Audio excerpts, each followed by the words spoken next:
Summer season चल रहा है और टेम्परेचर भी काफ़ी बढ़ चुका है। इस वजह से हीट स्ट्रोक यानी लू लगने के पेशेंट भी बढ़ रहे हैं।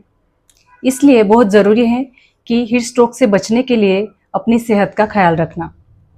तो आइए आज हम जानते हैं कि हीट स्ट्रोक यानी लू लगना क्या होता है, इसके लक्षण और उपचार क्या होते हैं और लू लगने से बचने के लिए हम होम रेमेडीज क्या कर सकते हैं।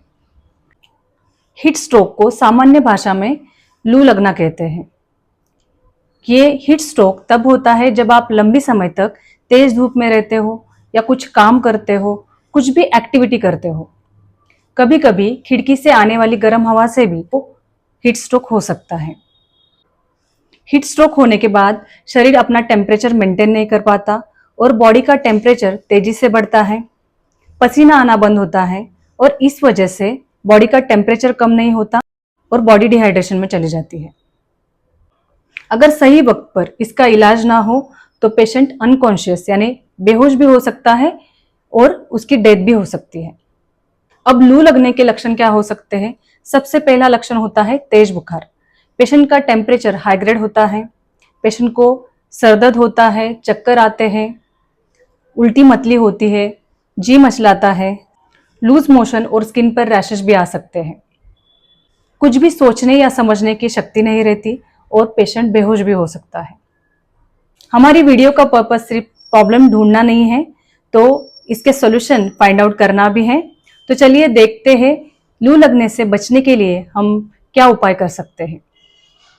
सबसे पहले आपको तेज धूप और हाई टेम्परेचर से बचना है। जितना पॉसिबल है उतना धूप से बचने की कोशिश करिए। हो सके तो घर में रहिए। अगर बाहर जाना जरूरी है तो छाता, स्कार्फ या कैप का यूज करिए। सनग्लासेस और सनस्क्रीन का यूज करिए। बाहर जाने से पहले आप पानी पिए, जूसेस, शरबत का सेवन कीजिए। प्रोटेक्शन लेने के बावजूद भी सनस्ट्रोक होने के चांसेस हो सकते हैं। अगर किसी को सनस्ट्रोक हुआ है तो उस व्यक्ति को सबसे पहले ठंडी जगह पे लेके जाइए जहाँ पे धूप ना हो। अगर उस व्यक्ति ने भारी कपड़े पहने हैं तो उसके कपड़े बदलने के लिए कहिए। फैन लगाइए, उसको हवा देने की कोशिश करिए, उसकी बॉडी को कोल्ड स्पंजिंग करिए या पानी का स्प्रे करिए।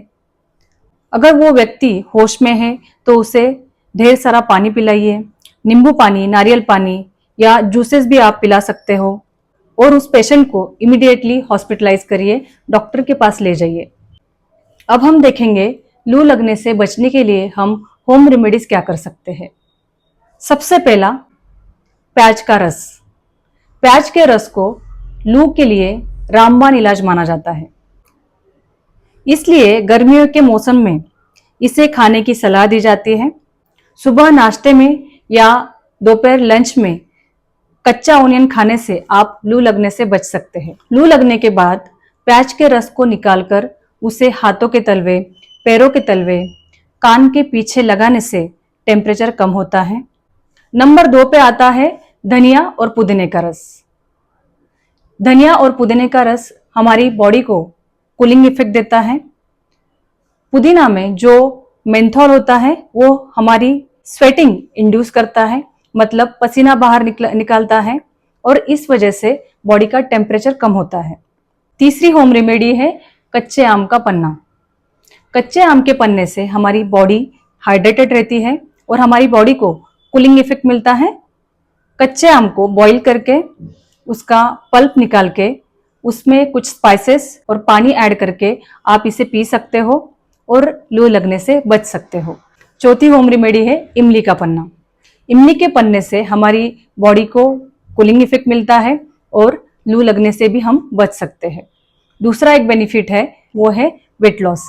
ये वेट लॉस में भी काफी असरदार है और लू लगने के लिए भी बेनिफिशियल है। अब हम देखेंगे लास्ट होम रेमेडी, वो है छाछ। दही में पानी मिलाकर जीरा पाउडर और कुछ स्पाइसेस ऐड करके छाछ हम पी सकते हैं।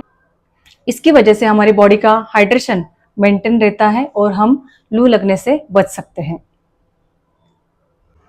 समर सीजन में हीट स्ट्रोक होना बहुत ही कॉमन बात है, लेकिन अगर कुछ प्रिवेंटिव केयर हम करते हैं तो लू लगने से हम आसानी से बच सकते हैं और हेल्दीली और हैप्पीली हम समर एंजॉय कर सकते हैं।